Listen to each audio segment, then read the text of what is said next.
Продължаваме с малко закъснение от 20 минути от предварителната програма, за което моля да ни извините. Но мисля, че всички лектори, които до сега минаха, всеки имаше какво интересно да сподели като личен опит или като изследване. Както ви казах, валатозата е темата тази година на съпътстващата програма. И отново продължаваме с един искрен приятел на Partners Expo, доцент Пламен Христов от Института по животновъдни науки в Костинброд. Колеги, добър ден! Благодаря ви за това, че сте уважили лекцията и че сте преодоляли глада. Надявам се, ендорфините, които се получават, когато човек научава нови работи или потвърждение на вече стари познати, ще са повече, отколкото липсата на храната. Започва вече да се генерира закъснение, така че ще бъдам да съм по-стегнат. А когато има някакъв въпрос, ще договарям. Темата за валатозата е много широка. Насочихме се към нея, защото добивам усещането в контакти с пчелари по страната, че българският пчелар малко подценява този въпрос. Със сигурност е подценен сравнение с този в Западна Европа или в Германия, например, където имаме някакви връзки. В Германия счита, че ако има един акар на топчели, вече има проблем, докато при нас, да кажем, се счита, че 10-12 акара на стопчели или 10-12% интензитетност, това се още в зоната на ефективност.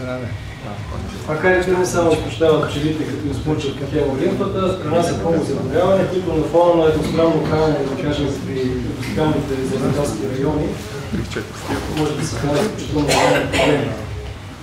Цял свят работи по валатозата, ние се насочихме към един такъв проект, така малко по-слабички, като оборудване, като парични средства, като технически възможности, защо не е като интелект.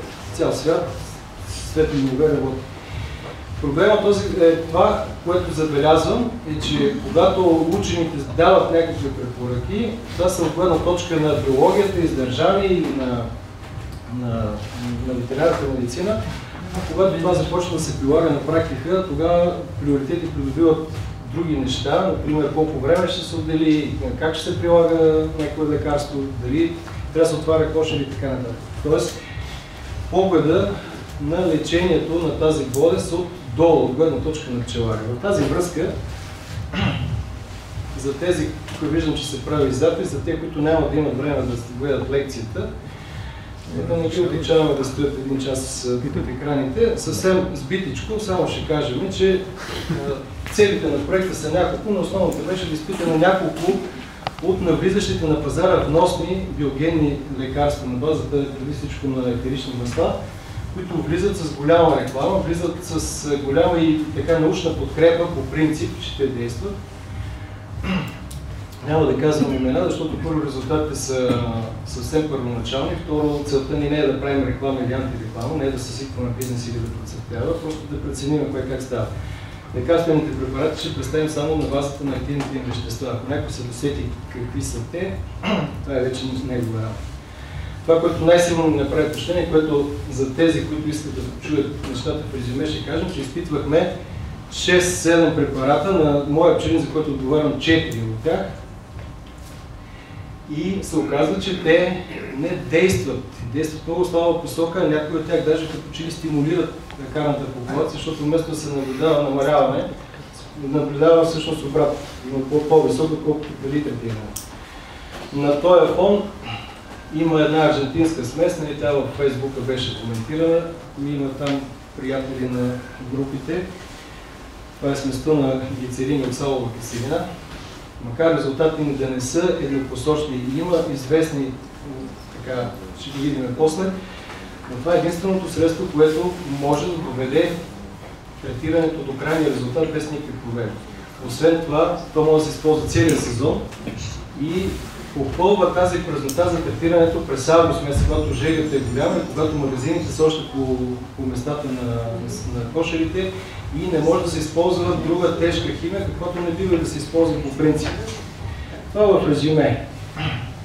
А иначе към поставената цел на проекта искахме да видим какви са тия тестове за определяне на паразитивността и доколко са надежни. Има много такива тестове, не сме ги измислили ние.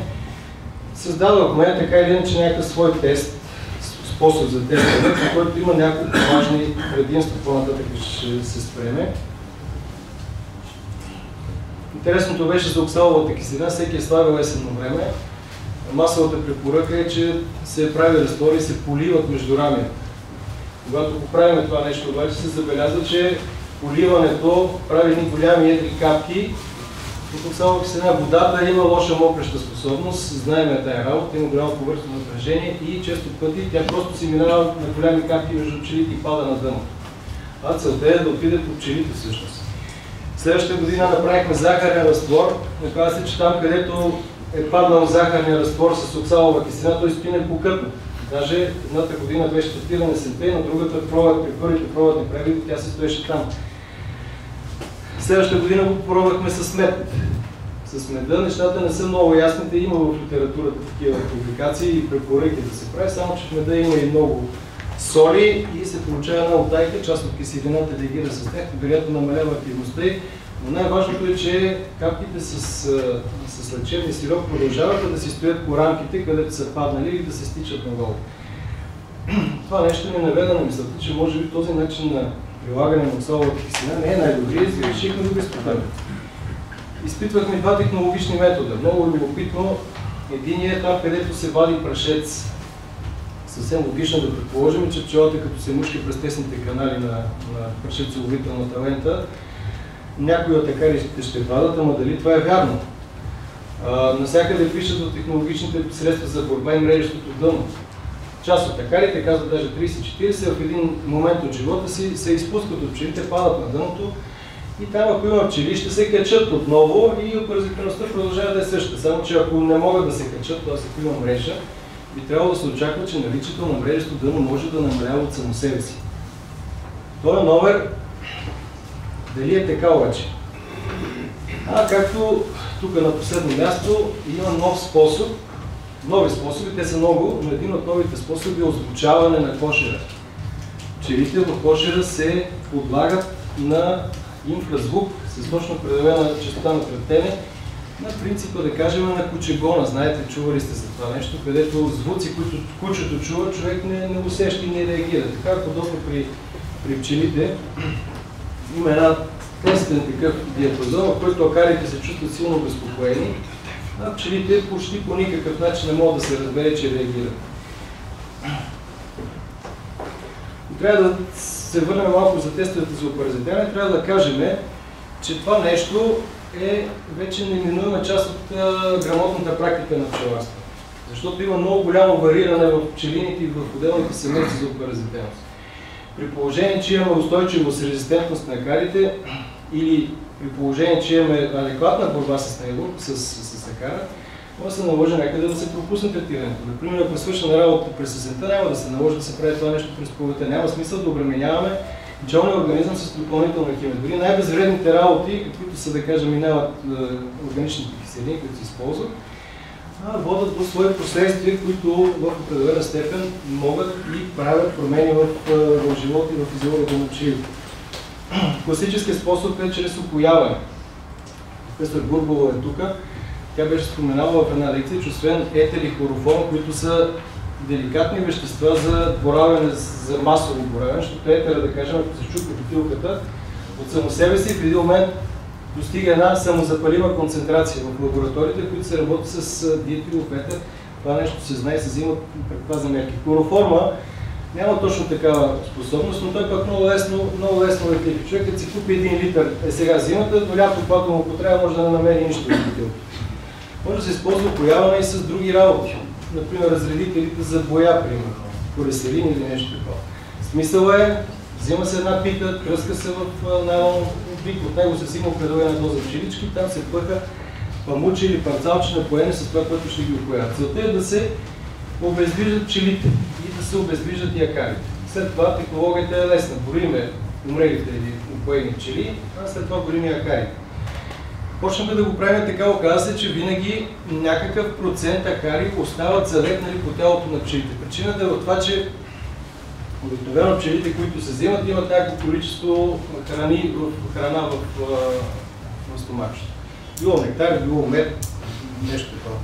Когато ги опоиме в агонията си, те изкарват, повръщат част от съдържимото от медовото стомаче, намазват телата си и акарите, които са по тялото, просто залепят и те се откриват само с щателен анализ. По време на сезона пчеларен не може да си го позволи това нещо, дори да го направи, може отново да го пропусне. Този начин с умъртвяване на пчелите не е много подходящ, ако трябва да се направи точна преценка на степента на паразитност.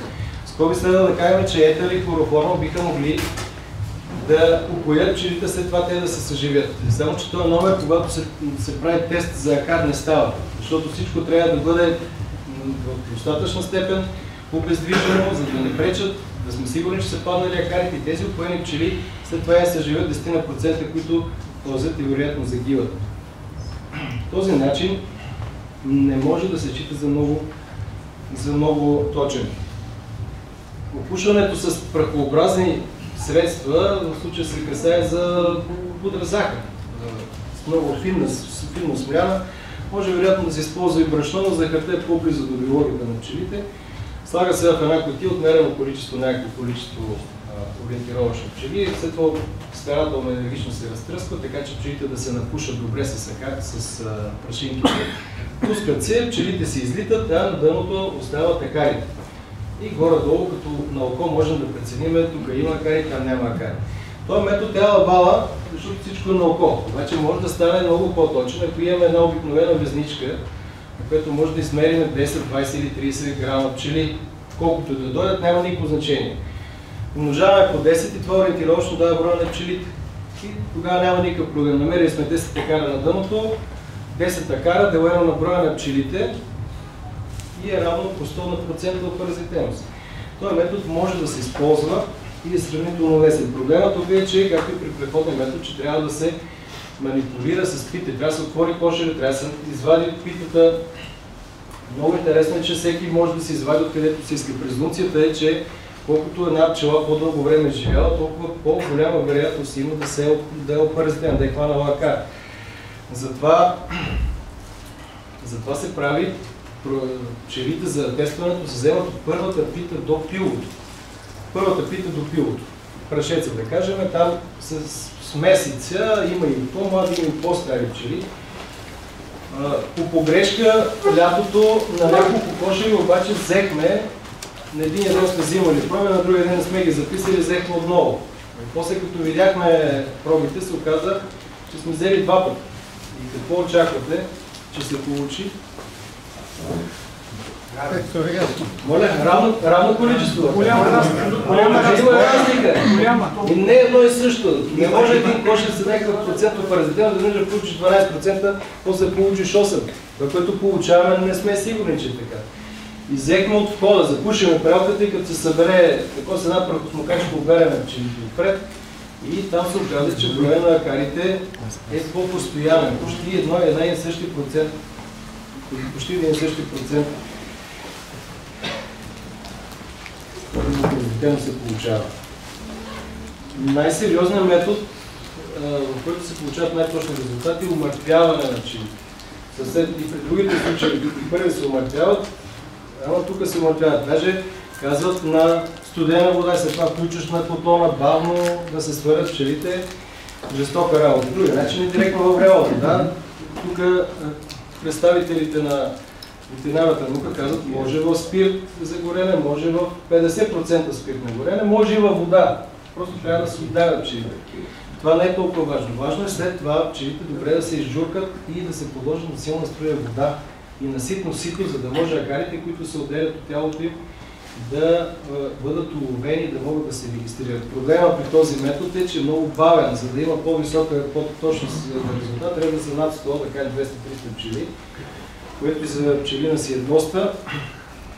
Тия пчели след това трябва да се броят и става малко бавно.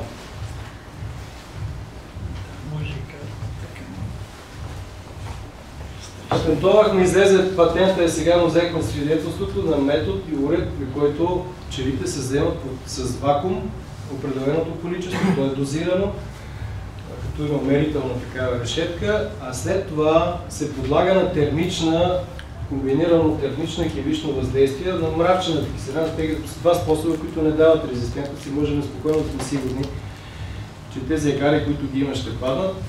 При тая манипулация не се налага да се отваря кошера, достатъчно се затвори входа, споменахме с вакуума поемаме или може да се отвори, разбира се, но се взема отгоре от гнездото в необходимото количество.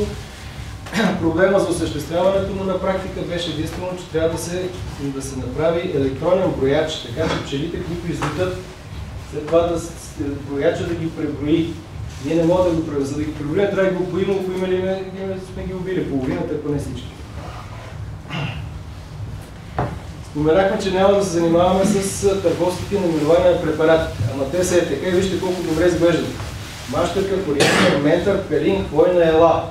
Просто да ти идва да си хапнеш от него. Тия препарати ги има вече на пазара. Някои от тях даже ще имат или как да гледах в програмата се тук, други не са. Лекциите на тези препарати обикновено имат рекламна цел. Общо зато колко са велики, колко добри резултати дават. Ето ги тук, не знам дали ще ги запомните, но в таблиците след това ги има. Започваме с контролните семейства, защото ако намерим едно семейство, което преди третирането имало 8% акари и след третирането имало 6%, може да си помислим, че това се дължи на лекарството. Само че ако контролното има 5%, ще се окаже, че 6% значи не се дължат намалението на акарите на базата на лечението. Сега на единия пчелин виждаме първоначалната паразитивност 6%. Средно. В края, когато сме третирали другите, след един месец са дали 15%. На други два пчелина тенденцията е същата, макар и не такава голяма зависимост, не такава голяма изражение на паразитивността. Има такава паразитивност, тя не стига до 15%. Принципът обаче същия. С напредването на лятото и на есента, броя на процента на паразитивност се увеличава. Това е първият препарат, който сме използвали. В началото на третирането, виждате тук 2 септември, някой ще каже и може да възрази, че това е малко късно. Сега с изместването на сезоните, допустимо е малко да започне по-късно. Обикновено се почва 1-10 август, ако пропуснем 2 седмици, става 25 и докато снабдим лекарства мина още една седмица, така че наистина малко сме закъснели, но не много. Виждате и без да го коментираме, някъде от 3,5% на паразитивност преди третирането са станали на 11% след третирането, при положение, че контролните са били 15%, значи ако има някакво действие, то е съвсем минимално. Вторият препарат има подобен ефект от 2,7 до 10,4. На този препарат не му пише съвсем точно съставът. Той има известно въздействие, но то не е достатъчно. Вярно, че на опаковката пише да се контролира и след това да се прави двукратно, ако се налага трикратно. Сме го направили двукратно, при двукратното третиране паразитивността е станала около 6%. Вероятно, ако беше правено трикратно, можеше да има по-добър резултат. Това е на базата на оксалова киселина. Тя се прилага, той е в състава на лекарството, но се прилага, когато има пило в кошера. Прочетох някъде, че през есента акар е изключително в пилото. Самката, когато излезе от излюпващото се пило, само след часове или съвсем малко време, след това отново попада в друго пило, което предстои да бъде запечатвано. И се съмнявам, че оксаловата киселина, поднесена по този начин, във време, когато има много пило, може да бъде драстично да даде така съвсем чувствително лечение, което да не изисква по-нататък. Между другото, интересното е, че в ранна пролет по студеното време акарите не са, както си мислех аз до сега, пък и от други съм чувал, че не са в пило. В пролетно време правихме тестове и няма акари. Чудо, няма акари. И някой каза, те са в пилото. В книгите пише, че пробватно време, когато е студено, акарите от пчелите от зимуването са по тях. И чак когато започнат да внасят интензивно прашец и времето се стопи, тогава започва репродуктивният цикъл. Много интересни наблюдения от тази посока. Любопитното беше сместа от оксалова киселина и глицерин. Това е създадено от аржентински учени, поради това, че в Аржентина и поради това, че субтропичен климат, който се намира в Латинска Америка, не позволява да се използват или да се възползват от положителните качества на оксаловата киселина. Винаги има някакво количество. Те са направили една възможност оксаловата киселина да действа през целия сезон. Казват, че може да спи по няколко месеца. Това, което прочетох е 40 и няколко дена и 50. Ние нямахме възможност толкова време да го държим, но резултатът е впечатляващ, не е еднозначен. Вижте, първите 2 семестри имат рекордна опаразитеност. Оказва се, че това може да се дължи на грешка, наша грешка. Ние вземахме пробите, тия 2 семестри бяха първите, с които почнахме да работим. И може да се окаже, че акарите от едната проба са се залегнали с следващите, защото не сме отделили добре цепките там при промиването и така нататък. Любопитното е, че останалите семестра надолу виждате какви ниски проценти на паразитеност има и ако затворим очите за горните две, се оказа изключително ниска опаразитеност. Не се налага да се прави следващото третиране. Разбира се, това трябва да се доизясни в практиката, но резултатът на този момент, както и това, което се получава като данни от чужбина, показва, че това нещо може да се използва за пчелите. Интересното е, къде споменах, че това позволява да се прави успешно третиране през август месец, даже още край на последната паша, без никакви проблеми по отношение на качеството на пашата или нещо, което да уврежда видимо пчелите. Поне не е видимо. В този момент августовите третирания бяха малко трудни, защото мрачената киселина е проблематична, тя действа безопасно в много тесен температурен диапазон, но много лесно може да се излезе от него, като ефект е много неприятен, аз съм го изживявал. Аз имам майки на пчелина и въпреки това е неприятно 10% от кошерите да ги установи, че са с ликвидирани майки и трябва да ги заменяш след това, когато им не е необходимо в семейство. Само 2 приказки да кажем нещо, което се откроява като извод и че биогенните препарати винаги трябва да подхождаме с известна доза недоверие към тях. Първо и второ, за да можем да ги приемаме с открито сърце, трябва да направим някакво тестване. Или ние самите, или някъде в нашия район, в нашата държава да се направим, за да можем да кажем със сигурност, че това действа. Тези препарати, които ги видяхме, това са работи на Академии на науките. Едната пише на Украйна, на другото пишеше не знам къде си, това са работили научни колективи, само че резултатите са такива. Аз вярвам това, което виждам с очите си. Ако нещо съм сгрешил, то не е моя вината, изпълнява съм точно каквото се казва. Между другото, ползвахме и един-два препарата с амитраз, само че не под формата на изпарение, а поднесен чрез поливане, заедно с пилол. Както може да се досетите, няма нужда от коментар. Амитразът е железен по отношение на акара. Предполага се, че поднесен по този начин, не чрез опушването, дава много по-малки отклонения в меда като характеристика, но той е доказан потенциален канцероген. И там, където е разрешено за употреба, било само за определени случаи, за определено брой третирани и така нататък. Впрочем, с скоби казвам, че има биологични пчелари в областта на Стара планина, които третират естествено време по 7 пъти. По 7 пъти с тактик, например, с опушване, което е изключително вредно, защото отдухва целият кошер и казват, амитраза не влиза в восека, а оттам да се излъчва от меда, казва, той директно влиза в меда. Самия амитраз, професор Първан каза, на самия амитраз е малък живот, за 2 седмици изчезва. Той изчезва, но дериватите му остават и се оказали, че са изключително трайни в меда. И много време, независимо от температурни промени, така нататък, те продължават да действат. Това до тук за тези препарати. На другите пчелини в рамките на института се изпробваха други лекарства. В този в Смолян се изпробваха някакви сръбски, в този в Костинброд се използваха, освен този амитраз съдържащи и друг. Аз не съм ги провеждал, не съм го видял с очите си. С една доза на доверие не вярвам напълно на резултатите, но те горе-долу са подобни на тези. Като говорим за технологични методи за борба с кара, се откроява нещо, което и друг път се има възможно да кажа. Ние подценяваме. Прашеца е по-важен от меда на този етап на храненето на човек. Меда е храна, която е много силна, много важна за общество, което физическият труд е доминиращ и което енергийният калорийен недостиг е на лице. Във време, в което има затлъстяване, обездвижване, стрес генератори непрекъснато, калорийните носители са винаги под известна така възбрана или недоверие. Когато се използват способите за улавяне на прашец, обаче може да се постигне този ефект. Виждате, 4% и кусур са, ако производителността на един пчелин търговишко, където не е ваден прашец, и 2 пъти по-малко е там, където е ваден.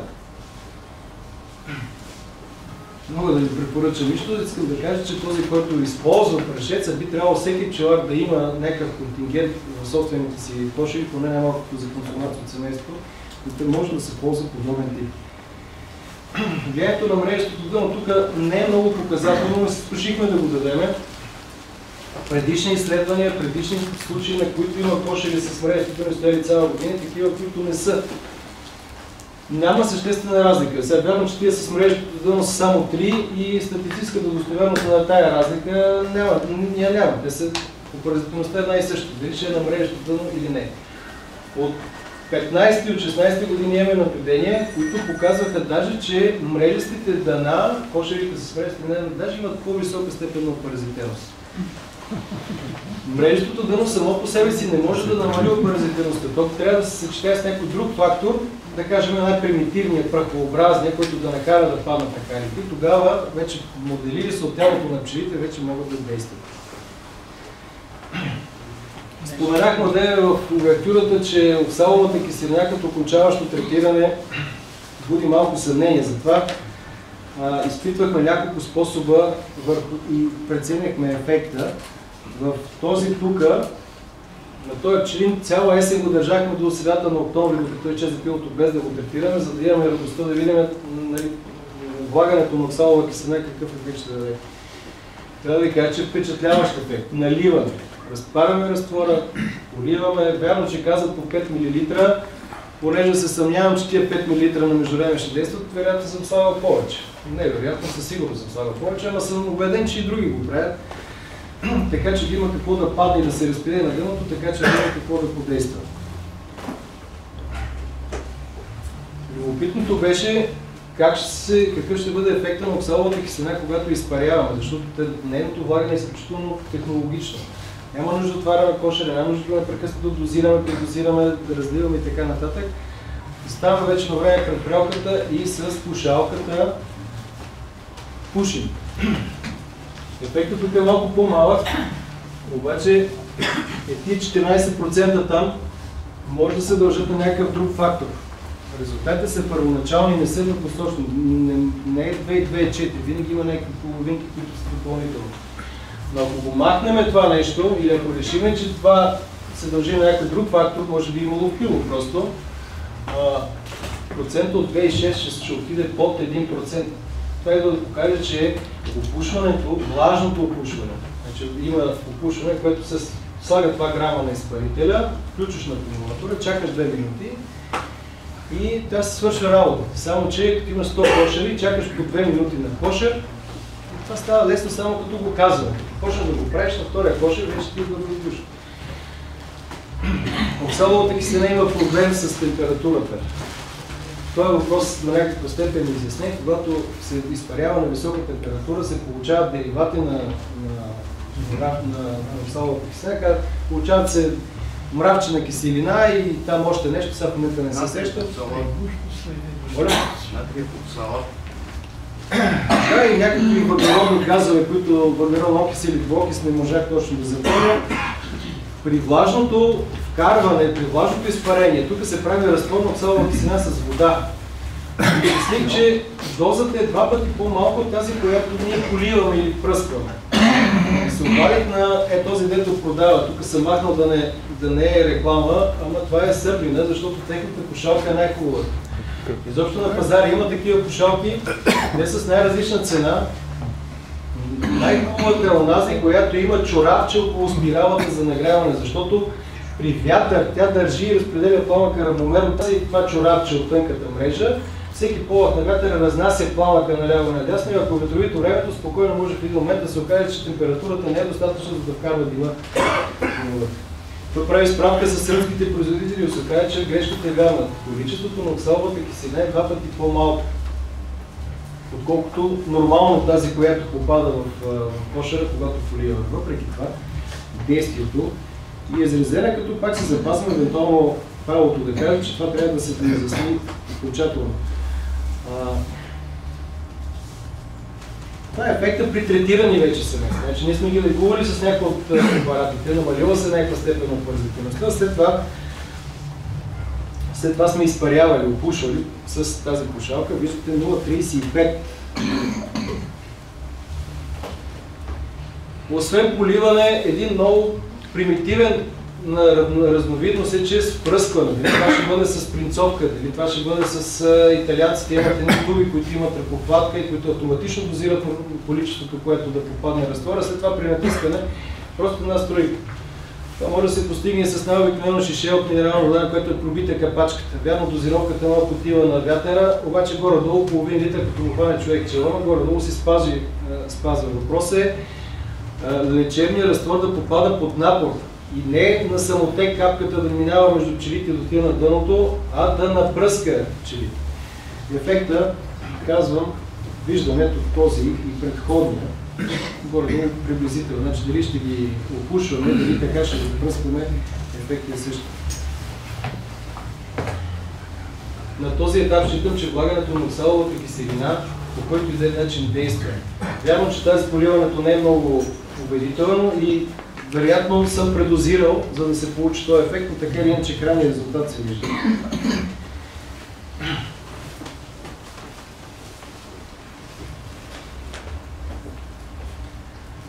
Като голям извод, който освен това, дето ще се прочетете тук, е, че глицерина и оксаловата киселина, понесени заедно във формата, за която споменах одеве, дават голями надежди и възможност да се реши много сериозен технологически въпрос. Това може да се постави още през сетивния сезон и да даде резултат ледите, които се произвеждат или които се правят, може човек да си ги направи и сам. Това, което е направил за едната година, само може да се използва на другата година, като се поставя в разтвор, нов разтвор, свеж, за да се допълнят с места, изцежда се и след това се поставя в кошера. И следващия етап е евентуално да се търсят някакви остатъчни количества от оксаловата киселина, нещо, което малко излиза от нашата компетентност. Само още нещичко, не съм го включил като таблични данни, защото не може да се направи. Това е за уреда, за който споменахме, който озвучава де-факто пчелното семейство. Уреда е скъпичък и не може да се вземат 100 уреда, това моята финансова възможност не позволява. Обаче купих един, сложих на един от нетретираните семейства и се оказа, че има някакъв ефект. Ефектът е далеч от този, който се описва в инструкцията на уреда, обаче ние не сме изпълнили това, което казват.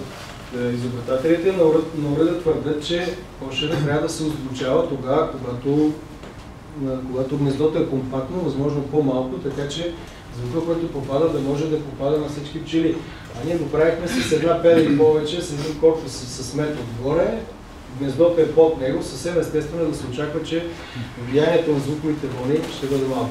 Това, което са изследвали в Германия е, че акара под действие на звука, който го тормози непрекъснато, както има такива, сега се сещам, че имаше замравки за мишки, такива даже им правят реклама по телевизиите, и когато пчелата излети в природата за нещо си, акарът много лесно пада.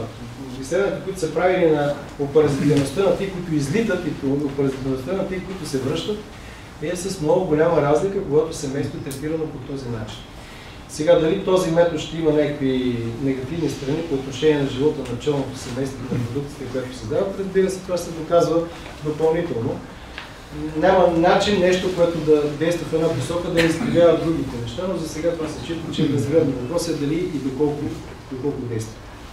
Колеги, това беше моята презентация. Имате думата за въпроси. Аз имам въпрос. Така, благодарим на... Имам два въпроса и един... Чули ли се? И един кратък коментар.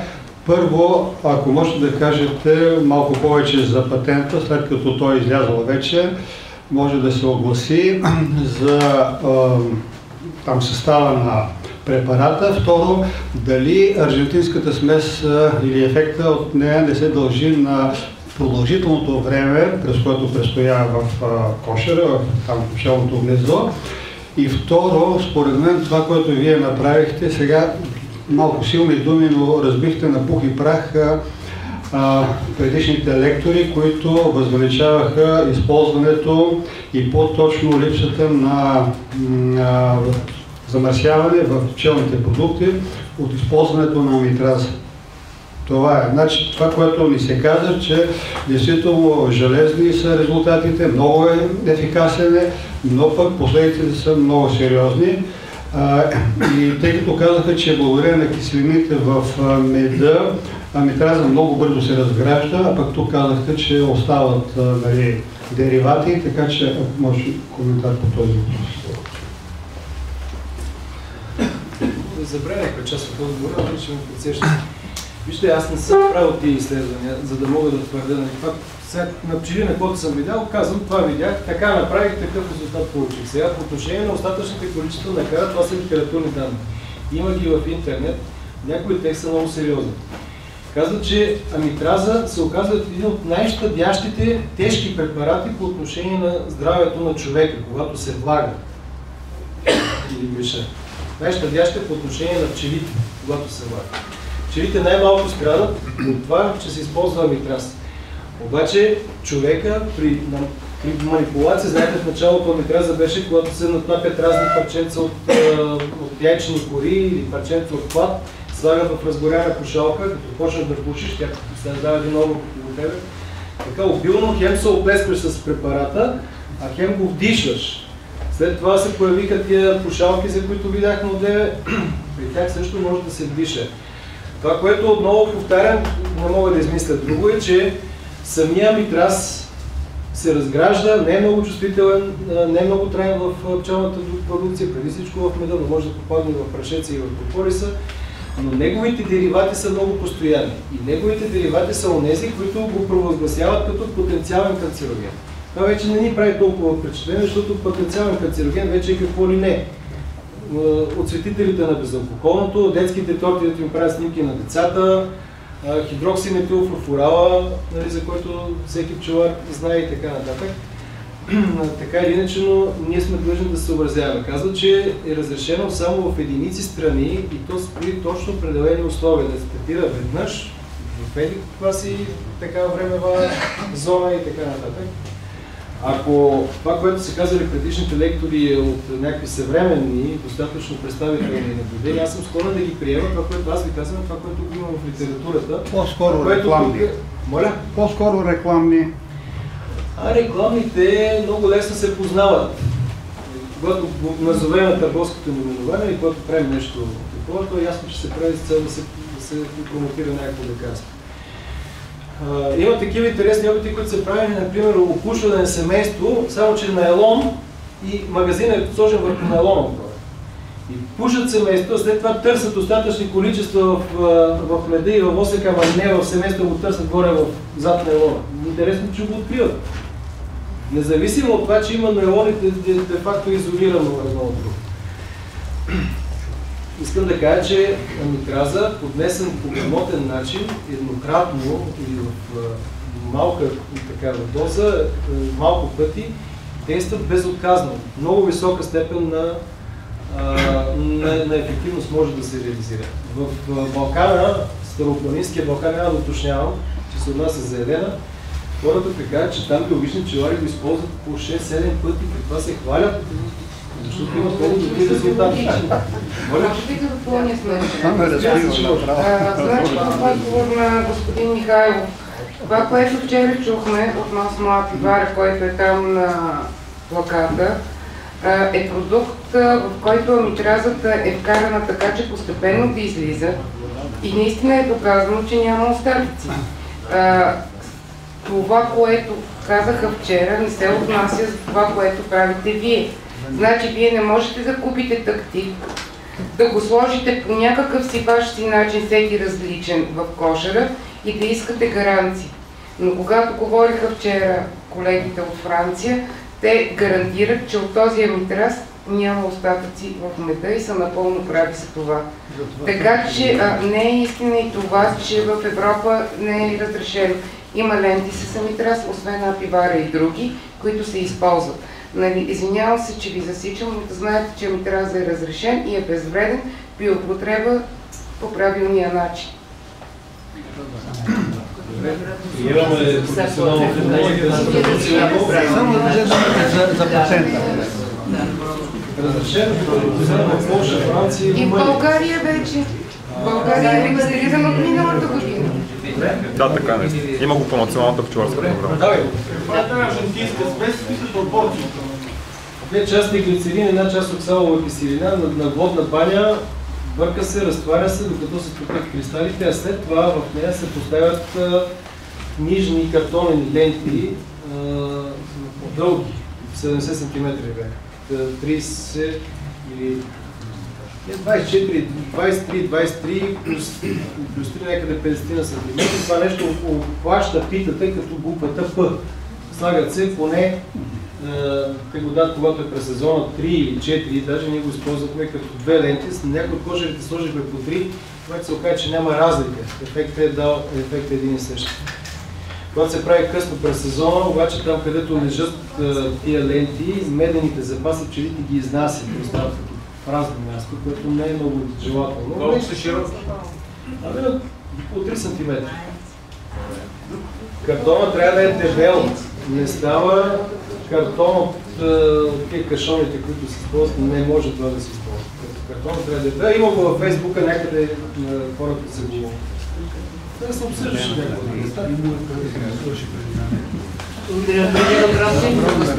Други въпроси има ли? Използвате присъствието на специалистите тук?